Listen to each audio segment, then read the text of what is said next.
राजस्थान के विधानसभा चुनाव के समय एक बात बहुत चर्चाओं में थी। कहा जाता था कि बाराती तैयार है, मंच तैयार है, लेकिन दुल्हा नहीं मिल रहा। अब जब भाजपा की सत्ता आ गई तो मंच तैयार है, दुल्हा मिल गया, लेकिन दूल्हे के बाराती नहीं मिल रहे हैं। ये बात इसलिए सटीक बैठ रही है क्योंकि भजनलाल शर्मा मुख्यमंत्री तो बन गए, उनके मंत्रिमंडल का गठन अभी तक नहीं हुआ है। इंतजार इतना लंबा हो चला है कि रिकॉर्ड पर रिकॉर्ड बन रहे हैं। 25 दिन के करीब वक्त गुजर चुके हैं, लेकिन इंतजार है कब बनेगा, अब बनेगा, कब बनेगा। लेकिन जिस तरह से एक के बाद एक भजनलाल शर्मा लगातार दिल्ली दौरे कर रहे हैं, 4 से ज्यादा बैठकें हो चुकी हैं, लेकिन पेच फंस रहा है। पेच कहाँ फंस रहा है ये अभी भी पता नहीं चल पाया है, लेकिन इसके पीछे की कुछ और कहानी भी है, वो बताऊंगा। लेकिन उससे पहले जहां इंतजार सबसे ज्यादा हो रहा है उस जगह में मौजूद हूँ, वो है जयपुर का सिविल लाइंस राजभवन। ये राजभवन के बाहर हम खड़े हैं, जहां की तस्वीरें एक बार आपको फिर से दिखाई देता हूँ। इस तस्वीरों के पीछे की एक चीज और है कि यहाँ पर अंदर मंच सज कर तैयार है, कुर्सियां सज कर तैयार है, पोडियम तैयार है, भाषण जो कहे कि शपथ जो मंत्री लेंगे वो पूरा खाका पूरा तैयार कर जा चुका है। लाखों रुपए एक दिन का खर्च आ रहा है। 3 से 4 दिन का वक्त हो चुका है, मंच तैयार हुए हुए हैं, वहां पर केटरिंग का सामान आ चुका है, सब कुछ तैयार है। इंतजार उन मंत्रियों का है जिनको शपथ दिलाई जाएगी। यहाँ तक कि उन मंत्रियों की गाड़ियां भी तैयार की जा चुकी हैं। बताया जा रहा है कि 23 गाड़ियां तैयार की गई हैं। ऐसे में अंदेशा जताया जा रहा है कि पहली शपथ 23 मंत्रियों को दी जा सकती है। लेकिन उससे पहले पूरा कामकाज मुख्यमंत्री भजनलाल शर्मा खुद 45 विभागों का अपने हाथों में ले चुके हैं, कामकाज संभाल रहे हैं। लेकिन उनके साथ दो उप मुख्यमंत्री जिन्होंने कैबिनेट की शपथ ली थी, दिया कुमारी और प्रेमचंद बैरवा, वो विभागहीन है। ऐसे में कहे कि सिर्फ भजनलाल शर्मा ही 45 विभागों का अपने कंधों पर भार लिए चल रहे हैं। लेकिन आगे 19 जनवरी के लगभग विधानसभा शुरू होगी। ऐसे में उससे पहले पहले मंत्रिमंडल का गठन होना बहुत जरूरी है, क्योंकि जब विधानसभा चलेगी तो वित्त विभाग का जो कहीं ना कहीं जो कामकाज होता है उसका बहुत ध्यान रखा जाएगा, उसके बारे में समझनी पड़ेगी ये वित्त विभाग किसके पास रहता है। यदि भजनलाल के पास रहता है मुख्यमंत्री के तौर पर तो शायद उनको भी संभलने में समय लगेगा, समझने में समय लगेगा।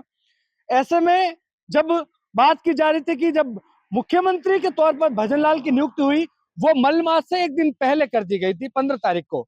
ऐसे में अब मलमास का वक्त चल रहा है। यदि बीजेपी मलमास देख रही है तो फिर तो 15 जनवरी के बाद ही देखो, और 15 जनवरी के बाद देखो फिर सीधी विधानसभा शुरू हो जाएगी कुछ दिनों में। ऐसे में मंत्रिमंडल का जो पैर फंस रहा है वो कहीं ना कहीं बीजेपी के लिए मुसीबत जरूर बन रहा है, क्योंकि बात जो विधानसभा चुनाव से चली आ रही थी वो अभी भी बरकरार है। वो नाम वसुंधरा राजे, उनके गुट के जो भी विधायक चुनकर आए हैं उनको मंत्रिमंडल में शामिल तो किया जाएगा, ये तय है, क्योंकि 2024 में विधानसभा चुनाव है, मार्च में आचार संहिता लग जाएगी। लेकिन पेच फंस रहा है उनको मंत्रिमंडल, उनको कौन सा विभाग दिया जाएगा, पोर्टफोलियो क्या होगा, पेच वहां फंस रहा है। और इसी को लेकर लगातार जयपुर से लेकर दिल्ली तक दौड़ हो रही है। भजनलाल शर्मा मुख्यमंत्री के साथ पार्टी के जो पदाधिकारी हैं वो केंद्र नेतृत्व के साथ बार बार मंथन कर रहे हैं। कहीं कहा जा रहा है कि लिस्ट पूरी तरह से तैयार है, लेकिन लिस्ट में नाम भी तय हो गए हैं। अब पोर्टफोलियो किसको दिया जा रहा है उस पर सस्पेंस है, क्योंकि हमेशा लड़ाई वही होती है कि गृह विभाग किसके पास होगा, वित्त विभाग किसके पास होगा। मेन लड़ाई वही होती है। किसी को मुख्यमंत्री जरूर बना दो, लेकिन वो होता कैबिनेट मंत्री है, दर्जा उसको कैबिनेट का ही होता है, लेकिन विभाग उसके पास क्या होता है। क्योंकि पिछली बार कांग्रेस सरकार में मुख्यमंत्री अशोक गहलोत ने अपने पास वित्त विभाग रखा था, गृह मंत्रालय भी अपने पास रखा था। ऐसे में इस बार क्या होगा ये तय है कि गृह विभाग और वित्त विभाग मुख्यमंत्री या उप मुख्यमंत्री दोनों में से एक को मिल जाएगा, तीनों में से एक को मिल जाएगा। लेकिन बाकी जो अहम विभाग हैं उनमें किन किन को दिया जाएगा, क्योंकि वसुंधरा खेमे के भी कई विधायक हैं जो कि वरिष्ठ भी हैं, पहले मंत्री भी रह चुके हैं।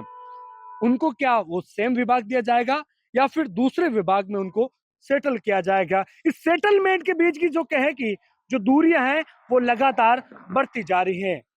वसुंधरा राजे भी दिल्ली गई थी, उन्होंने भी अपनी बात रखी। भजन लाल शर्मा भी दिल्ली गए थे, उन्होंने भी अपनी बात रखी। बात रखी जा चुकी है, लिस्ट तैयार है, पोर्टफोलियो का इंतजार है, लेकिन उससे पहले जो चीजें निकल के आ रही हैं कि राजभवन जब तैयार हो चुका है, बताया जा रहा है कि कल हो जाएगा, कल हो जाएगा, कल हो जाएगा, ना जाने ये कल कब आएगा, सबको इंतजार है।